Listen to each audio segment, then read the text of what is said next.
Alright, guys, it's Sunday, November 5th.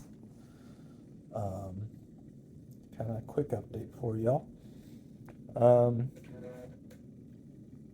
kind of good news, kind of so news. Some good news. My headaches have really kind of subsided. Um, right now, I'm just waiting on neurology to come by. I haven't talked to neurology in a few days now. Um, my family just all pretty much left for the day. They all came down. Ashley's family and my mom has been down for a couple of days now, so that's been nice. Um, it's the first time my son has seen me since the whole facial paralysis, and it's the first thing he noticed, and it kind of tore me up a little bit. Kind of. Why is your face kind of crooked? It's yeah. It's hard to answer that one, because I don't know. Trying to not tear myself up here. So again, kind of on the good news side of things, again, headaches have kind of subsided. Really not needing the morphine throughout the day. It still helps at night. Like last night, I had a morphine and 2 sleeping pills, just over the counter, whatever's, nothing hot or nothing tranquilizing. And that put me out pretty good last night. No fevers through the night, which again is good. So kind of moving in a good positive direction. Now, is this because of what the steroids are doing? Could be. I'm only 3-4 days into steroids. I said I need 7 days before we can start following up with the CT scan to see if the lesion in my brain has shrunk at all, which will tell if steroids are working to make that smaller, which would tell us if it is or isn't a tumorous mass. The other good news is Mayo is starting to make contact. Now, this is kind of where we've had some rough points. When we came into UT here, it was one of our talking points. Like if you can't give us answers or get down to this, then we want to transfer. That's going to be the premise of this whole trip. If you can't do it, then we're going to transfer. Been through this too much. So, Mayo actually, I should say, earlier in the week, we told this, to this doctor, the hospital doctor that was dealing in my case.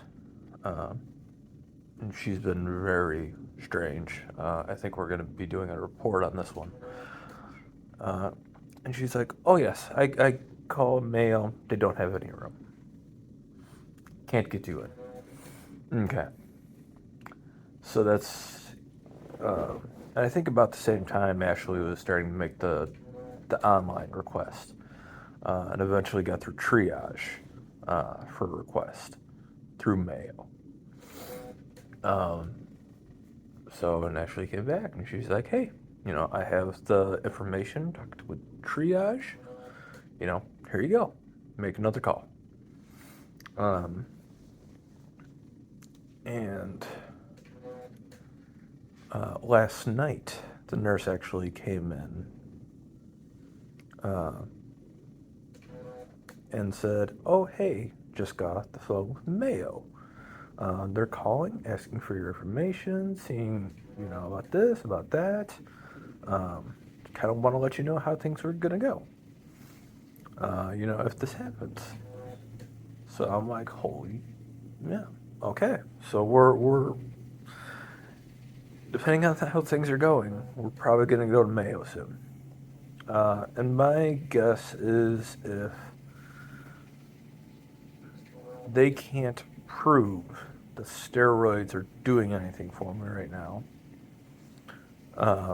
Mayo is probably going to be the next step. Because in my head, if I had to get biopsied, or God forbid anything from that, I'd rather be up there. I'm already on shaky grounds as far as trusting what I'm going through here. But I'm willing to let these tests conclude. But as far as some other tests that we're still waiting on, I don't see any reason to continue to stay. And I don't think Mayo's gonna take a whole bunch of time with me anyway. They'll probably get me in for initial evaluation, start looking through all my history at this point, but they'll probably start moving pretty quick on me. So a week, 2 weeks tops at Mayo. But again, I'm not a doctor. This is just how I'm picturing timeline of events. But ultimately, yeah, if we have to do biopsy, I'd rather do it there. Anything else, if I find anything from a biopsy, let's just do it there. God forbid I really don't want my kids or family see me in that stage of things anyway. I know the biopsies are usually pretty small, it's not a noticeable thing. But again, anything bigger than that, I don't want them to be in front of right away. So, it's just kind of how I'm feeling about it.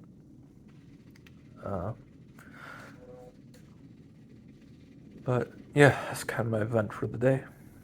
You get to see my crooked smile and my half eye. I am starting to eat a little bit more. I really didn't eat for a week. So, half a grilled cheese. But my girlfriend has been bringing in, there's a Starbucks downstairs, and I'm getting a little frappuccino every day. That's been making me feel pretty good too. I'm hoping this facial paralysis does go away. And that'll be a big topic for neurology. We'll see. That's kind of just where I'm at. I think I probably mentioned it before, but I'm surprised as far as what it's done, because my lesion is on this side. My paralysis is also on this side. But it's only facial paralysis. It's nothing in my hands. Hands are all fine. Nothing weird there. Strength is there. Arms are there. Legs are there. Touch my nose. No problems. Facial paralysis. So what is that? I don't know. But at least I could be Two-Faced next year for Halloween. So maybe there's that. Trying to stay in some positive spirits here.